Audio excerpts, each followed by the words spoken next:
मंच पर तो बोल लेता हूँ, वैसे निजी जीवन में बहुत ही संकोची व्यक्ति हूँ, बहुत ही अंतर्मुखी हूँ और मुझे कोई खींच के बाहर ना लाए तो मैं एक-एक महीना अपने रूम में बैठ के पढ़ता रहता हूँ। मुझे लगता है कि एकांत में जो सुख है वो सुख मुझे मिलता नहीं बाहर। तो मैं पार्टियों में जाने वाला व्यक्ति नहीं हूँ।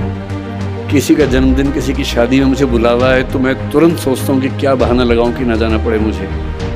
तो मैं ऐसा हूँ, दरअसल हूँ, ये मेरा स्वभाव है। और मेरी टीम को ये पता है कि जब भी कोई इनविटेशन आए, आमंत्रण आए तो कैसे मना करना है। उनको पूरी उसकी विधि पता है मना करने की, कि किसी का अपमान भूल के भी ना हो, पूरे सम्मान के साथ, विनम्रता के साथ कैसे मना करना है। तो वो विधि हमने बना रखी है।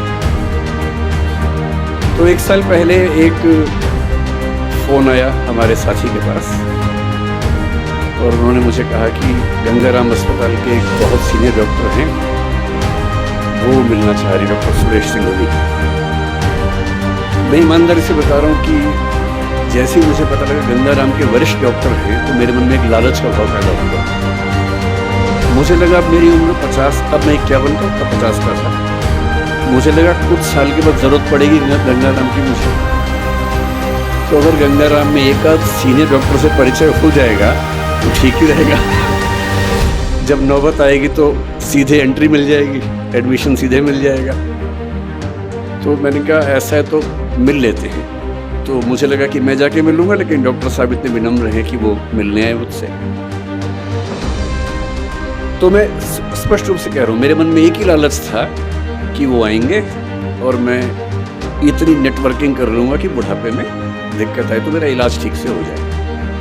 बाकी ज़रूरतें मुझे पड़ती नहीं है, एक ही ज़रूरत लगती है, कभी डॉक्टर की ज़रूरत पड़ेगी तो रास्ता निकल जाएगा। खैर वो आए और जो मैंने सोचा था चीज़ उससे एकदम अलग थी। आधे घंटे की बातचीत में वो प्रसंग खत्म ही हो गया कि मेरी ज़रूरत क्या है। जब उन्होंने बताया इस पूरे कार्यक्रम के बारे में, बताया कि सरदार पटेल जिस आश्रम में सरदार बने थे उस आश्रम में एक संगोष्ठी होने वाली है, उससे मुरारी बापू रहने वाले हैं। और जब सारा वर्णन किया, निरंजना जी का बताया कि कैसे उनके पिता जुड़े थे पटेल जी से, वो खुद भी बचपन में जुड़े रहे, तो मेरे मन में लालच बहुत बढ़ गया। अब वो लालच खत्म हो गया डॉक्टर वाला, अब दूसरा लालच बढ़ गया, क्योंकि मुझे सबसे ज़्यादा सुख मिलता है ऐसे स्थानों पर जाकर जहाँ कोई महान व्यक्ति अपना समय गुजार के गया हो।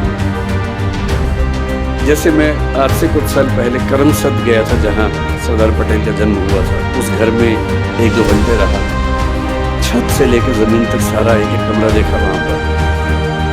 साबरमती आश्रम भी गया था, दांडी भी गया था, गुजरात आया तो लोथल भी गया, सब जगह गया। बारडोली मुझसे छूट गया था, शायद नियति थी, जानबूझ के छुड़वाया होगा नियति ने। तो जब मुझे पता लगा कि बारडोली के आश्रम में जाके वहीं उसी घर में रहने का मौका मिलेगा या बैठने का मौका मिलेगा जहाँ सरदार पटेल रहते थे, जहाँ महात्मा गांधी भी आते थे, तो मुझे लगा इससे बड़ी उपलब्धि क्या हो सकती है। बोलना तो ठीक है, मैं अध्यापक हूँ, बोल ही देता हूँ, तो मैंने कहा ठीक है मैं आऊँगा, लेकिन इससे मेरा लाभ ज़्यादा है, आपका लाभ कम है।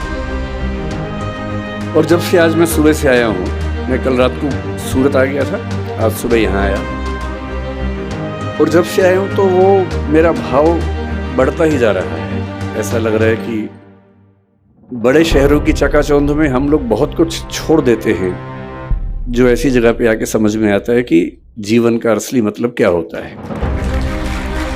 तो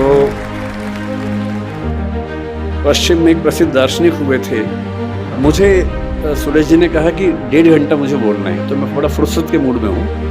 अगर आप लोग लगे कि कम बोलना है तो आप इशारा कर दीजिएगा, मैं चुप हो जाऊँगा बीच में ही, नहीं तो मैं तो ज़्यादा बोलने का अभ्यस्त हूँ ही, कम बोलना मुश्किल लगता है मुझे। तो आज जब मैं आया तो यहाँ मुझे सरदार पटेल पर बोलना है, मैं उन पर आऊँगा थोड़ी देर के बाद। पहले मैं आज का अनुभव डिस्कस करना चाहता हूँ। तो जैसे ही कार आश्रम के अंदर घुसी तो जिसको बोलते हैं आजकल मनोविज्ञान के बच्चे की वाइब्स आती है,